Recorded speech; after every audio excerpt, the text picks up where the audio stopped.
The average American is now paying $745 a month for a new car and $521 for a used one, with interest rates hitting 7 to 12%. But here's what's really shocking. I personally know people making the same income as me who are locked into $800 to $900 monthly car payments for trucks and SUVs they can barely afford. And this isn't just about expensive taste. It's creating a financial death spiral that's keeping millions of Americans trapped in debt. I've spent years analyzing personal finance data and watching people make the same devastating mistakes over and over again. What I'm about to share isn't just theory, it's the harsh reality of how car payments have become the silent wealth killer in America. In the next few minutes, I'm going to break down exactly how these seemingly affordable monthly payments are actually trapping people in cycles of debt, why banks and dealers are making it so easy to get approved for loans you can't really afford, and most importantly, how this single financial decision is preventing you from ever building real wealth. But first, let me ask you this. If you knew that your car payment was costing you more than just the monthly amount, that it was actually stealing your future financial freedom, would you still make the same choice? By the end of this video, you'll understand the true cost of car debt and why breaking free from this trap might be the most important financial decision you ever make. Here's where it gets really ugly. When you're already stretched thin with a massive car payment, what happens when life hits you? Your air conditioning breaks down in the middle of summer, that's $3,000 on a credit card. You need a vacation to decompress from the stress, another $2,500 financed. Your emergency fund? What emergency fund? It never had a chance to exist because every spare dollar was going to that car payment. Now you're not just juggling a car payment, you're making minimum payments on credit cards, maybe considering a personal loan to consolidate debt, or even worse, trading in your underwater car for an even longer loan term just to lower the monthly burden. This is the debt snowball effect, and it's exactly where the car industry wants you. The mindset shifts from, can I afford this? To, can I fit this payment into my budget? And once you're thinking in monthly payments instead of total cost, you're trapped. You're not making financial decisions anymore. You're just trying to survive month to month. Let's talk about the biggest lie in personal finance. What affordable actually means in America today. We've been conditioned to think that if we can make the monthly payment, we can afford it. This is backwards thinking.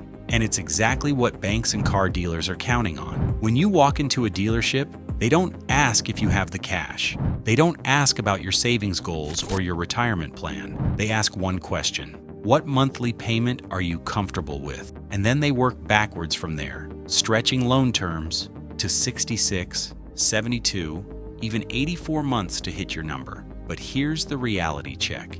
Just because a bank approves you for a $45,000 loan doesn't mean you can afford a $45,000 car. The bank makes money when you borrow. The more you borrow, the longer you take to pay it back, the more profit they make. They're not looking out for your financial future. This payment-focused thinking has infected everything. Furniture stores, electronics, even vacation packages.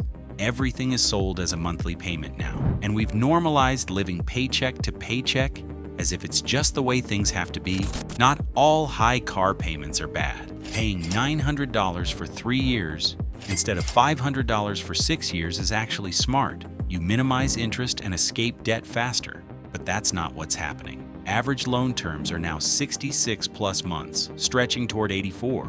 People aren't taking higher payments to pay off faster. They're stretching longer to afford pricier cars. That $50,000 truck at 7% over 72 months? $850 monthly for 6 years? High payments usually signal you're spending beyond your means and locking into years of financial pressure. Here's something that will blow your mind. Getting approved for a car loan has never been easier. Even if your credit is average, dealers have relationships with dozens of lenders, and someone will approve you for way more than you should borrow. I've seen people with 650 credit scores get approved for $40,000 plus loans. The dealer presents this like it's good news. Congratulations, you're approved. But what they're really saying is, congratulations, you just qualified to be in debt for the next 7 years. The lender doesn't care about your other financial goals. They don't care that this payment will prevent you from building an emergency fund or contributing to retirement. They care about one thing. Can they make money off you? And at 7 to 12% interest rates, they absolutely can. Remember this mantra: just because you can finance it doesn't mean you should finance it. Social media has made this problem so much worse. You're scrolling through Instagram, seeing people with brand new trucks, luxury SUVs, exotic vacations, and it all looks so attainable. What you don't see is the credit card debt, the 84-month loan terms, the buy now pay later apps maxed out. You're comparing your full financial picture to someone else's highlight reel. That person with the $70,000 truck might be drowning in debt, living with their parents, or one emergency away from bankruptcy. But all you see is the shiny truck. Real wealth is quiet.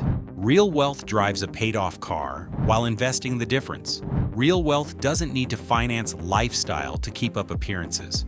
Let's put this in perspective. A basic half-ton truck now costs $50,000. A mid-level sedan or crossover is pushing $45,000. Features that used to be luxury, heated seats, sunroofs, premium sound systems, are now standard, and they all add to the price. We've accepted this as normal. We've accepted that the average person should spend $850 a month on a depreciating asset as just the way things are. But it's not normal. It's insane.